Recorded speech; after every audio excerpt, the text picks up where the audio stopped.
listening to Alabama the Beautiful with cosmetic surgeon Dr. James Koehler and Kirstin Jarvis. Hey, Dr. Koehler. Hey, Kirstin. What do you want to talk about today? I don't know. It looks like you're at the library. Are you going to want to talk about some library books, or what do you got? I have been doing some reading the past couple of days, actually. Okay. I want to talk about surgery scaries. Surgery scaries? What do you mean? Yeah. Like, what are some of the biggest misconceptions that people have about recovering from cosmetic surgery?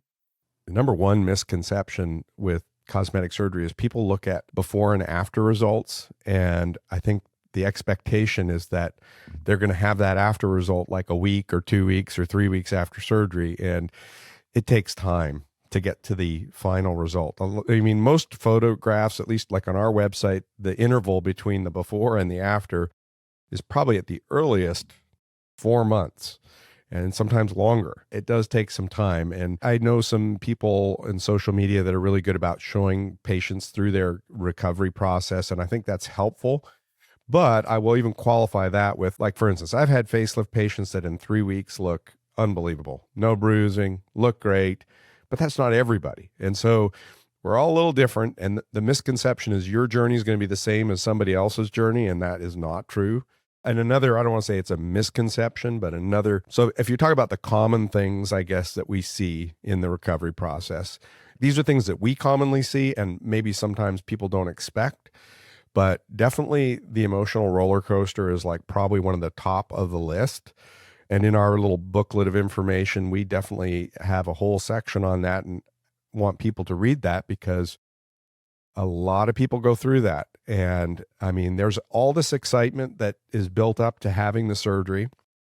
Then people have the surgery and then they're going through discomfort and swelling and they can't find a comfortable position. And you know, maybe they've got kids and they can't deal with their kids the way they want to. And it's like all of these things are like now all of a sudden what was something exciting has kind of become a nightmare for them, or not a nightmare, but it's just not maybe how they envisioned it. And then they look at themselves in the mirror and they're like, oh, they're swollen or bruised, or, you know, they don't look the way they think they should look. Cause like I mentioned, they're thinking they should have the 3-month result in 1 week and it's not there yet. It can be very difficult for people. And in particular, I would say for facial procedures, because like body stuff, you might still look decent and, you know, it's maybe still be swollen, but you can sort of see through that a little bit more. But like your face, you identify with your face a little differently. And when you look at it and you go, oh my God, like, what did I just do to myself? Like there's like panic mode starts to set in. And so I think especially for facial procedures, that emotional roller coaster is probably maybe even a little bit more involved. And so I guess the first part of that is we try to make sure people understand that they're not alone, and almost every patient kind of goes through this to a certain extent.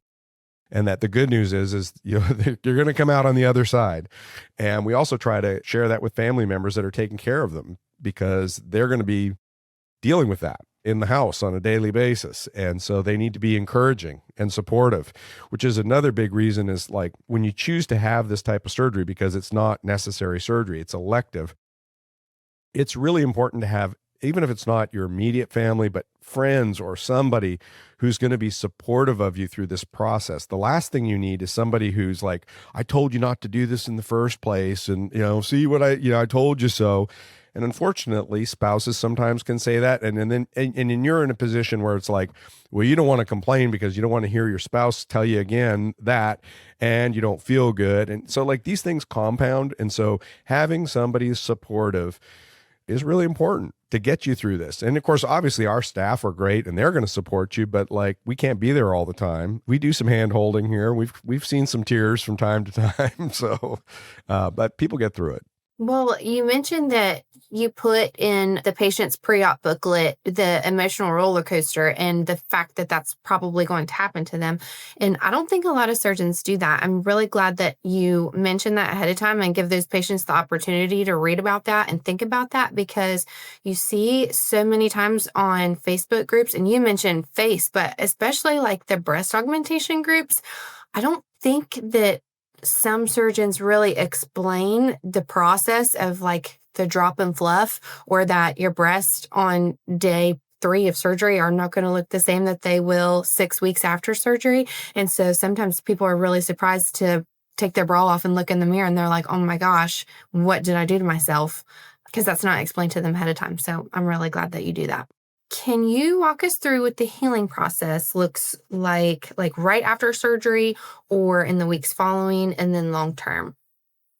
Or does it depend on the procedure? It depends on the procedure. It depends a lot. But talking about the recovery process, I think there's some common things that we hear from patients that are common to all surgeries that kind of do apply that my nurses tend to get questions of. And in fact, there's some other things like, okay, like here's something that we'll talk about that most people like, this is not a discussion point before surgery, but constipation. It happens, and it happens actually a fair bit. And for a number of reasons, you get narcotic medicine during your anesthesia, although we do try to minimize all that. We have all these protocols now where we don't use very much narcotic at all to get people recovered quicker with less nausea and all of these types of things. But you're still taking pain medicine.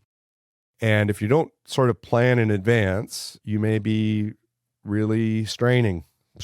We like to have people start on a stool softener before surgery because stool softener takes a while to really work, and it's not going to make you go to the bathroom. It's just going to make the stool softer, okay? So that's going to make it easier for you. We have a whole sort of little constipation protocol. We actually had to put it down on paper because it happens so often that like, here's what you do after 3 days if you haven't been having a bowel movement, which is common. You're not going to have a bowel movement probably for 2 or 3 days. And for people who are really regular, like they start stressing out after about 3 days of not going to the bathroom. So, and my older patients, because they count the days by bowel movements. So it's, but anyhow, we don't want to throw their weeks off. But yeah, so we have a protocol that we give. And then getting up and walking, drinking plenty of fluids, making sure you get some fiber in your diet. I mean, all these other things that you can do to kind of help prevent constipation. But anyhow, that's a common post-surgical problem that we deal with all the time. Another one is spitting stitches for procedures like tummy tucks or breast lifts, and sometimes even facelifts, but more common in the body procedures, I think. We use a lot of resorbable sutures, and some of these sutures are very slow to dissolve sutures. What does that matter? Well, so sutures that dissolve quickly, it's good that they dissolve quickly, but they tend to create more inflammation because that's sort of what happens during the dissolving a suture process. Some inflammation occurs. And so a lot of times we tend to use sutures that dissolve either more slowly, and sometimes we use sutures that don't dissolve at all to create the least amount of inflammation. But some of these sutures, if they're underneath the skin and they're slower to dissolve, instead of dissolving, sometimes what happens is the body will tend to push that little suture, if it's close to the skin surface, and it'll push it to the surface. And then we'll get a phone call saying, I've got an infection. There's pus coming out of my incision site. A lot of times I would equate this to a pimple. If you've got a pimple and you squeeze it, what do you see? There's pus. But like, it's not an infection. I mean, it is, but it isn't something like you don't need antibiotics for it. And in fact, once you've like drained it, a lot of times that's all that needs to happen and it's a done deal. Similar with a stitch, when a stitch gets close to the surface, it will remain like you'll get maybe a little kind of pus type like drainage because until the stitch is cleared, in other words, you either like a doctor removes it or maybe it falls out or whatever, then it will heal. But until that time, it just stays irritated and it can have drainage and, you know, it can not look good. If we have people that have a stitch that comes to the surface, you know, a lot of times we'll say, well, first of all, send us a picture. Let's take a look at it. And, you know, 9 times out of 10, it's totally nothing, but it needs to be treated and you got to come see us and we'll pluck that little stitch out and problem solved. But I mean, these are things that you occasionally see and we try to let people know about that. Again, it's not super common, but it's common enough to where we just don't want people panicking and going, oh my gosh, like I'm infected or there's some major issue going on when really it's something minor. I guess the other really big things the nurses tend to see is calls about swelling and bruising. Like these are like normal things like bruising. Talk to people about bruising because significant swelling and bruising may indicate a more significant problem like a hematoma or something like that. If people are concerned, like we kind of tell them a few of the warning signs to look out for, which is like, typically if somebody's got a hematoma, there's like pain that's not even touched by pain medicine.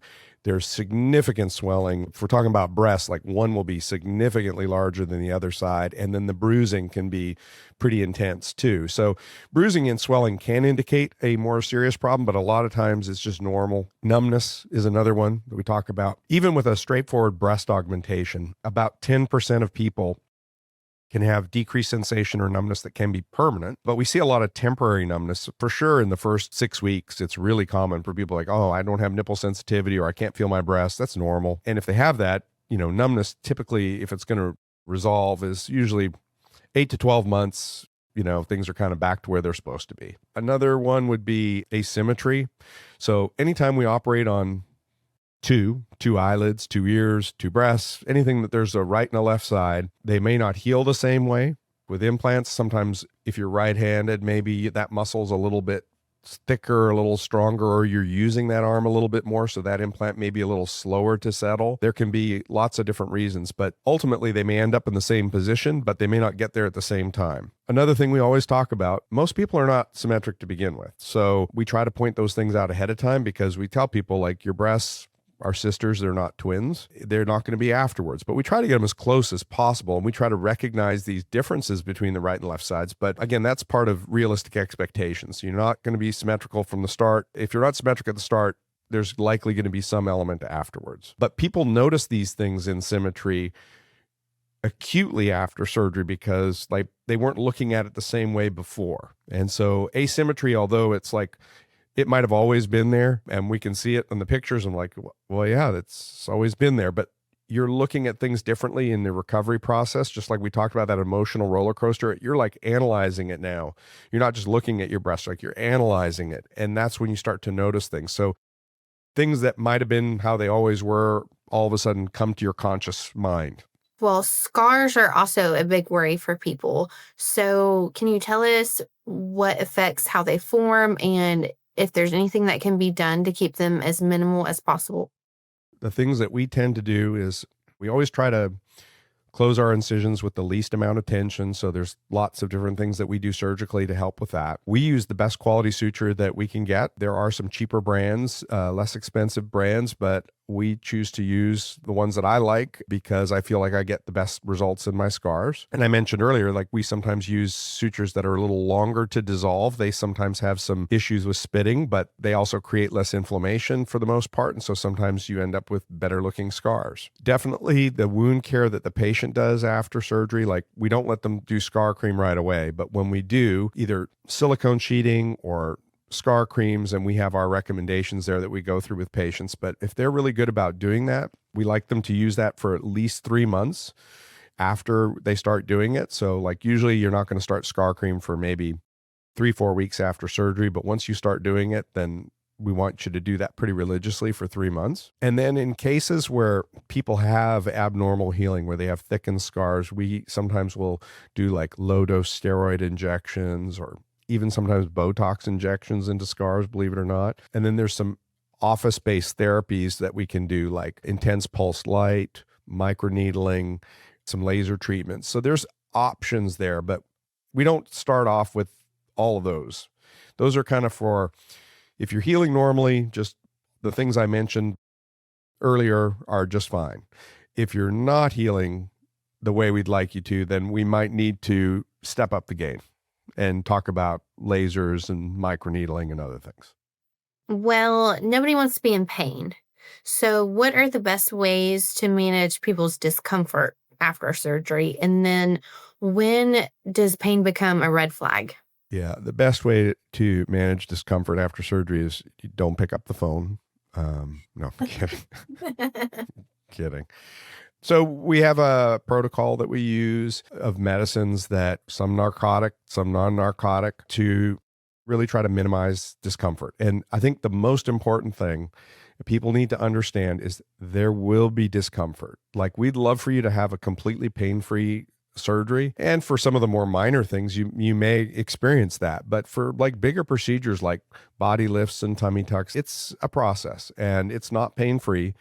And if you go into it thinking you're going to be pain-free, I hate to tell you, but like you're going to be probably a little disappointed. We definitely do give medicines to assist with that, but Really, sometimes getting off of those narcotic medicines and onto some non-narcotic medicines can be some of the best things, because people sometimes do not feel pain medicine and muscle relaxants and things like that can make people feel kind of crappy in a different way, and it can slow your recovery process. So we really do try to transition people pretty quickly off of the stronger medicines. I feel like with tummy tuck recovery, not sitting in my bed or not sitting in the chair, like getting up and moving, definitely helped with my pain a little bit. Yeah, I mean, it's different for everybody, but like definitely the more you get up and start to move, the more you start to feel comfortable doing it. If you just don't move at all, then, when you finally do try to start to move, you're like, oh yeah, it hurts too much, I'm not going to move. We know how important it is for you to move, because you don't want to have problems like with a blood clot in your leg or something because you just laid around and didn't do anything. So like, it's important to get up and move, and you got to work through some of that pain. With breast augmentation, like we give people stretches to do to help allow the muscles to relax. And if you're good about doing those like stretches, you're going to feel better more quickly. If you're like, oh, it hurts too much, I don't want to do it. Well, okay, but you're going to probably feel a whole lot better if you actually do the stretches. And there's a reason we give you those stretches, and it's to help you get through that process quicker. A big fear that some patients have is not loving their results. How often do you actually see that? I mean, you occasionally see it, and I hate to say it, but like the most common reason you would see something like that is, and we've talked about this before, but it's when maybe the patient didn't do it for the right reasons in the first place. And so when people, let's say, oh, trying to save this marriage, I'm going to go get breast implants. And, then the marriage falls apart, and then they have regrets about getting the breast implants. And it really isn't so much the result. It's just like they spent the money with the hope of it was going to give them this job or this marriage or whatever the thing was. And if that didn't pan out, then there's disappointment and it gets tied to the procedure. So like that sometimes happens. And then sometimes people just had higher expectations than what could actually be delivered. Obviously, there's varying degrees of disappointment. Really, the key to it is in the preoperative stuff. Okay. And that's where we talked about making sure that we're both on the same page as far as what we think the result can be. If you're showing your doctor pictures, had this happen before where I've had people say, well, I want to look like this. And I'd be like, no, I cannot do that. I'm sorry. Like, I can't. Like, your anatomy is totally different. I cannot do it. Like, I want to get snatched my waist like this or something. I'm like, well, your hip bones sit up really high and you do not, like, I can't get it. Like, there's not anything, I can't do anything differently surgically. I know what you want and I want to give it to you, but like your anatomy is not going to let me do that. That's where the key is, like making sure that we're on the same page, because when there's that disconnect where the patient says, oh, he told me to get me snatched, or I can get snatched. And then afterwards we're like, oh, and another common one, and I have to reinforce this a lot of times with tummy tuck patients, is like visceral fat. We carry fat in two places: this fat that's under the skin and then the fat that's inside the belly. And the fat that's inside the belly, we cannot do anything about. That's a weight loss issue. And so sometimes we'll tighten the muscles, we'll tighten the skin. And when it's all said and done, yes, they don't have any loose skin. It's flatter, but it's not flat. And there's like a curvature to it. And people want that gone. And that's where, we've had those discussions like, hey, we talked about this, but like you have visceral fat that we can't fix. So having those discussions ahead of time can help people maybe better prepare themselves for the result that they want. But sometimes people have selective hearing. Like, we'll talk to them about visceral fat. We've got it in the chart. We've talked about it. It was a big discussion.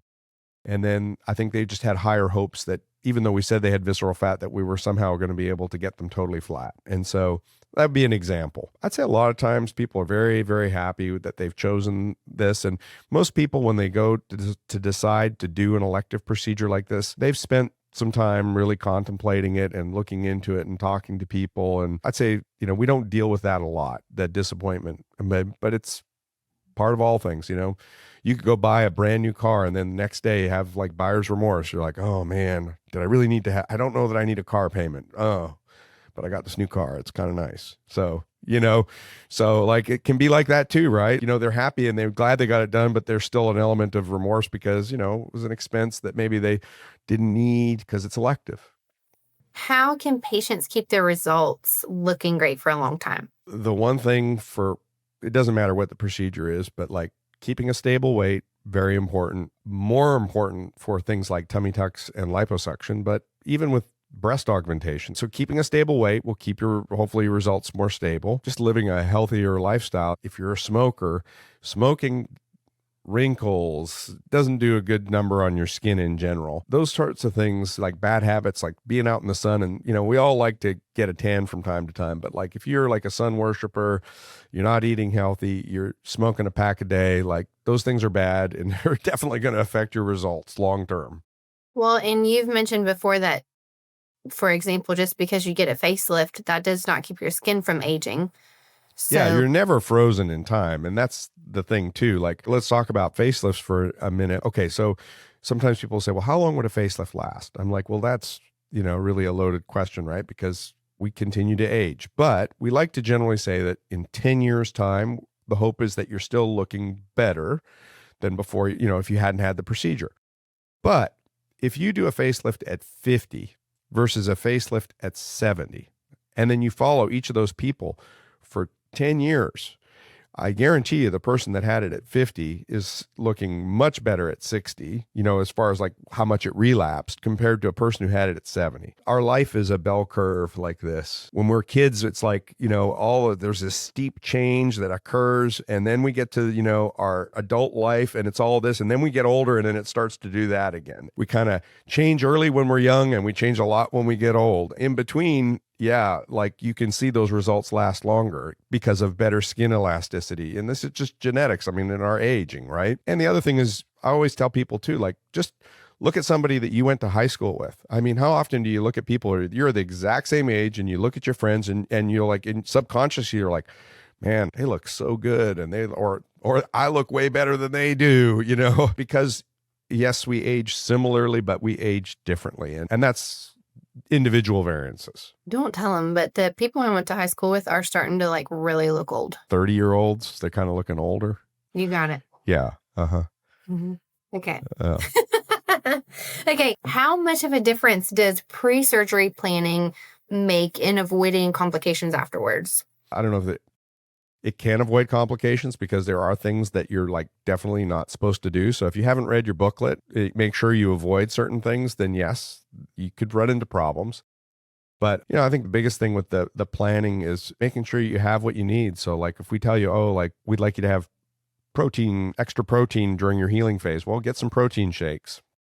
Or, if you're going to need antibiotic ointment, like go buy all these things ahead of time. Like you don't want to be needing it a week in recovery and you're like, I don't feel like going to the store and I don't have anybody who can go to get it for me, so I'll just skip it. That's what the planning process is important, to make sure that you have all those things ahead of time. What does the saying go? Fail to plan to fail, something like that. So. Oh, that's a good one. Yeah, I didn't, that's not my quote, but. All right.